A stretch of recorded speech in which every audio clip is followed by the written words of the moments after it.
Hi everybody, I'm here with Dana Hernandez from Anurati Yoga Studio in Decatur, just around the corner from Avondale Estates. Thanks for being here. Thank you for having me. You want to tell us about who you are and what you do? Yes, as you mentioned, my name is Dana Hernandez, and I originally am from Indianapolis, Indiana. Oh, okay. My husband Tyler and I moved here about 8 years ago. Okay. And we started off living further down off Katy Kerr, if you will. Yeah. And I always wanted to live in this neighborhood. Yeah. And it wasn't actually until one of my yoga students from previous yoga studio told me that she saw us walking in her neighborhood. Oh, okay. And I was like, well, we want to live there. And so 6 months later, she was selling her house, called me, and here we are. Oh, wow, that's great. Yeah, so that's how we got this close to this part of town. Yeah. But it has been a couple years since we've been in Georgia. Yeah. So yeah, it's been a really great adventure so far. Interestingly enough, I lived in Evansville for a few years, Yeah. back 2013 to 2015. So I That's had a little awesome. short little stint, quite a bit far from Yeah. Indianapolis. Further south. Yeah, way further south. But yeah, that's interesting. That's awesome. So how long have you been open here? We actually just celebrated our 1 year. Oh, awesome. On October 13th. Oh, wow, just So- the other day. Yeah, last week. So we're just right at that 1 year mark of being present in the community. Yeah. But we started the renovations last summer, like almost, Okay. 2 summers ago it feels like now. So for us, it's been a little bit longer of an experience. Yeah. But we've opened our doors for a year now, and we've been very happy to grow.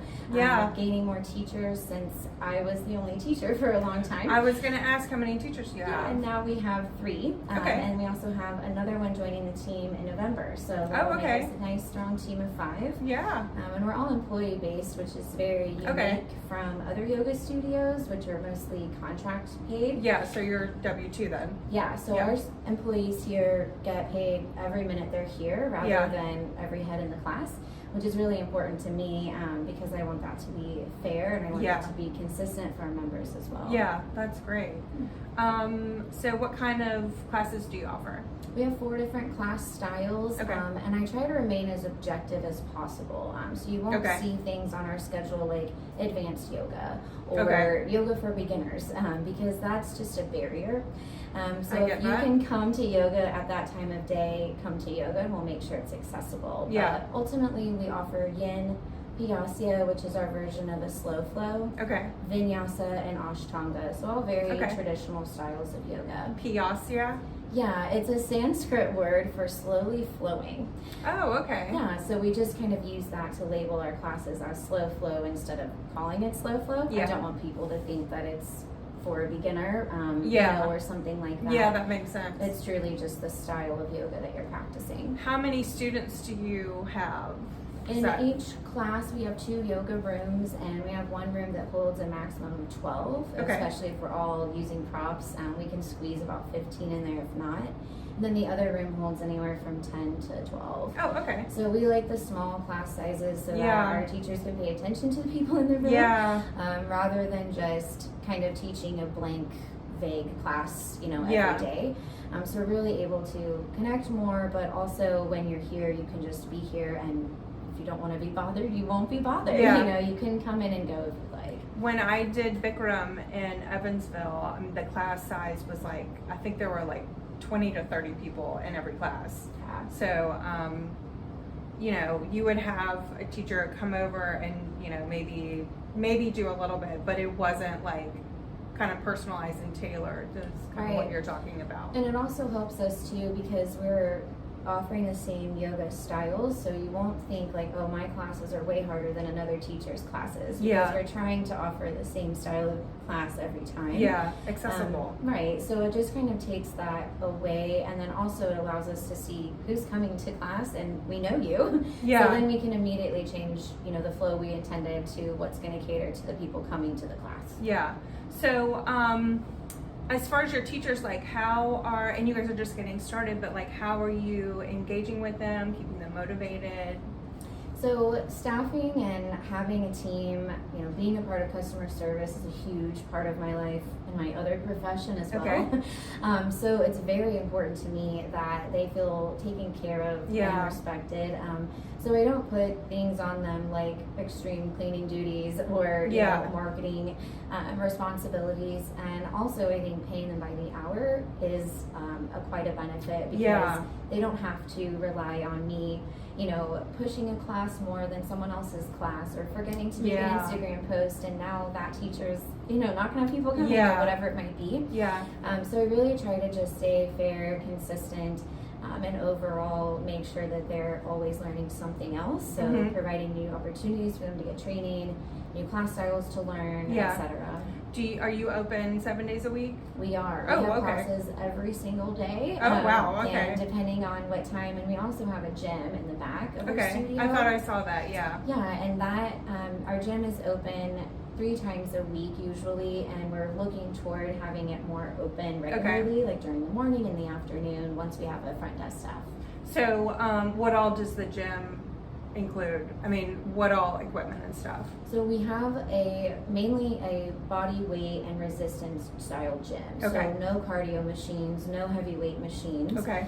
So for us, cardio is like jump roping. Yeah. You know, things like that get your heart rate increased rather than just a full burnout or sprinting or something like that. So I think a lot of people that flock to our gym are looking for a more physical therapy aligned, calm version of the gym, where it's not competitive or anything like that. But we essentially set up 4 stations every gym night, and you can go through each station, go through the workout within it, however many times you want. Oh, okay. Is it like a circuit? Around, they run circuit style, but everyone kind of jumps around and, you know, goes to whatever's available. And then we are able to go around and say, hey, this is an easier way to do this, or a better form to do this. So we're here to assist as well, but it's not a led class. Okay. How long have you, or how did you get into yoga? So I was 16 when I got into yoga. I had a very severe back injury, and essentially after physical therapy and, you know, being so young, not having access to certain things back then, you know, I was put into yoga essentially. So that kind of like your physical therapy. Exactly. And I then realized that yoga worked for me in that way. I've never really been into like the more spiritual side of yoga, or like the new age version of it. I've always remained a very objective approach to it. Practice oriented. Or asana oriented. And with that, I think comes the rest of it, right? There comes the discipline with your breath, because you can't move unless you're breathing a certain way. So it's really just about how you want to get into the pool. But once you're in it, like, there's a place to, you know, wade and to be. So I think that yoga worked for me from injury. I couldn't do anything in the class, but everyone was looking at me like I should be able to, because I was, you know, 16 and young, you know, but I wasn't. I was injured, and I deal with a lot of things, and, you know, with my body. So I think that ultimately helps me connect now to members who feel like they're disconnected from their body, or it's been forever since they've moved like that. So it just kind of creates a very non-competitive environment in that way. I did a yoga teacher training in the fall, actually this time, 2020, after I got laid off. And part of it was because I had been feeling really disconnected from my body, and I wanted to, you know, kind of reunite and balance myself. And I got that. So I have a great chiropractor that I use, and I've been using him for, gosh, I don't know, over 10 years. And I used to be really, really tight, and like my muscles were really just tight and compacted almost. And he would have a really hard time adjusting me. But after I did yoga teacher training, it's like a whole new body. It's so funny you mention that, because one of our members actually just stopped seeing her chiropractor after almost 15 years. Because she's been coming to yoga 3 times a week. Wow. So it was really nice to hear that from her, and saved her some money, and you know, things like that too. Not that chiropractic work isn't essential for many, but I think the balance of that is key. And that's why we also have the gym, so that people can get those equal parts of feeling calm and strong. Which we just launched that challenge recently, and we're hoping to do it again next year. But that is our goal, is to kind of keep those things melding together. So when did you start teaching? I started teaching in 2015. So right before we moved here, I guess, to Georgia, I got my official certification. And then when we came here, I was actually nervous, because in most places, if you don't get trained there, you won't get hired there to teach. Yeah. So I was very nervous about that coming to Atlanta, and then I realized that's not the case because no one's from Atlanta. It seems like you know that has moved here. Oh, good for you. Yeah, so you're local. Yeah. So that felt comforting to come here and be like welcomed by another studio. Like, what we want, what's different, what you have to offer.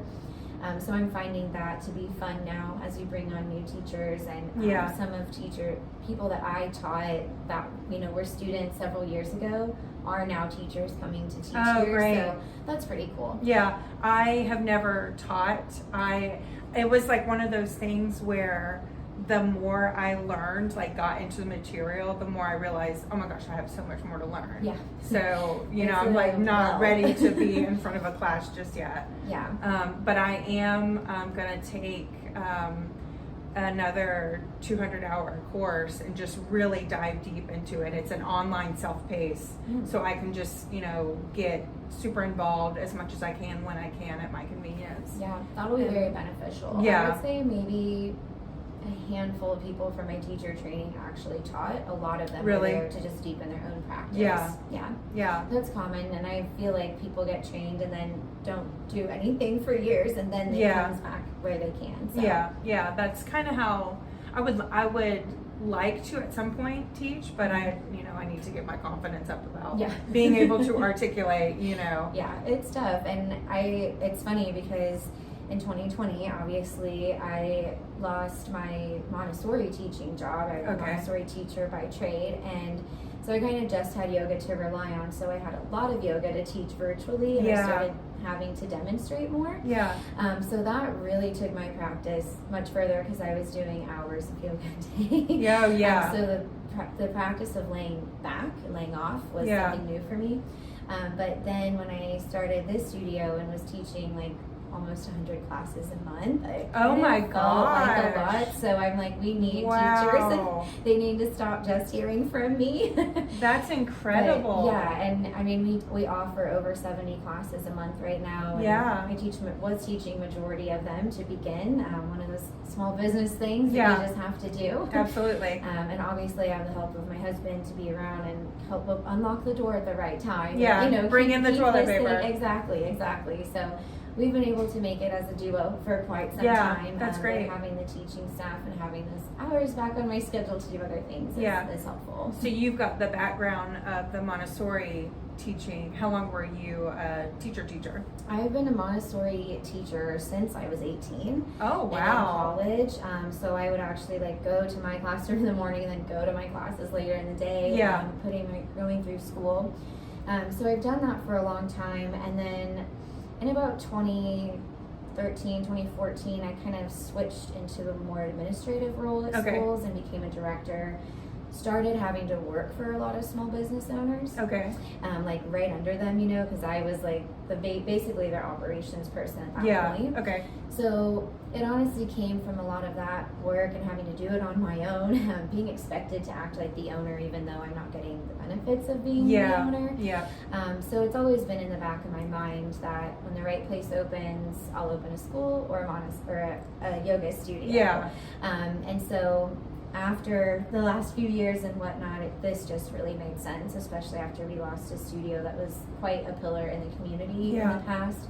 So to kind of come in and fill the gap was helpful. So what do you like most about being a small business owner?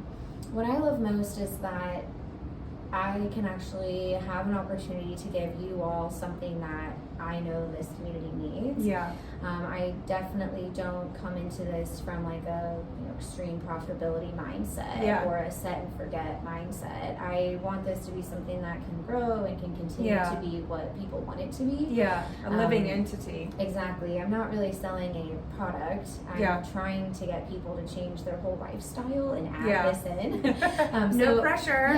So it's a slow sale, and the other side of that, it's so rewarding to see people that came in here day one, having trouble getting off the floor, who are now looking at other people they should do yoga, because they are just seeing that objectively it's working for them. And they're getting more in tune with themselves. And so all of that aside, just being a small business owner and being able to offer that here and be in control of it is really special to me. What are some of your challenges? Some of our challenges would probably be and of course, the lack of product to sell, like the fact that it is a lifestyle choice. So getting the schedule to match what everybody is, needing and being able to accommodate for all of these different needs. That's something that I think we're always working on trying to get more ahead of. But will it ever end? I don't think so. And then I think one of the other challenges too is just saying no in the beginning. Because it's so easy for me to want to jump on to other things and connect myself to other people, However, I'm very protective of the brand, and I really want to make sure our mission's carried out in the way I saw it happening. So protecting that has been one of the challenges as well, and probably for everyone's brand. So why did you want to live in this community? So we actually got the offer to move to Atlanta in general from my husband's job way back in the day. Neither of us work in any of those jobs anymore. They got us here, of course, but as we were looking around in different areas, we actually had friends that lived in apartments in Decatur. So we just were staying with them while we were looking for a place to live. And then we looked and looked and looked, and we just ended up here in Decatur and realized it was very similar to home. Good. A lot of opportunities that we wouldn't be able to get in a smaller community. But now here in this slightly larger one that we're used to, we're able to see all of those just kind of loose ends connecting more for us and able to progress us as a family.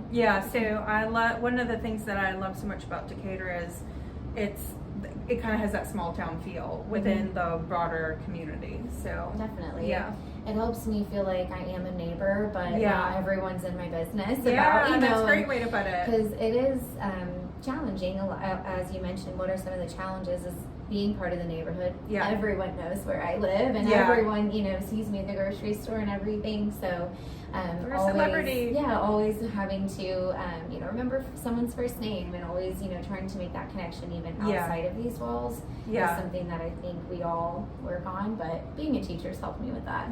I've seen many students at the grocery store, and it's always a little alarming. I'm used to it now. That's great. Well, I feel like we've had a really good conversation. Thank you so much for your time. Thank you for highlighting everybody. Really everybody should come check her out. And I guess, how do people get in touch with you? So the best way to get in touch with us is to go on our website. That will immediately lead you to our app as well. We use the Glow Fox app. Once you're signed into there, you'll always just use that app to find us. But we have all of our memberships, all of our bundles, all of our specials, and all of our class times on there. And also we have information about our volunteer program and different things like that on the website. So you can always browse it or send us an email to get any of your questions answered. Awesome. Well, thanks so much for talking with me today. Absolutely. And I look forward to coming and taking class with you. I know. When you're ready to teach, we're here. Great. Okay. Thank you so much. Okay. Bye.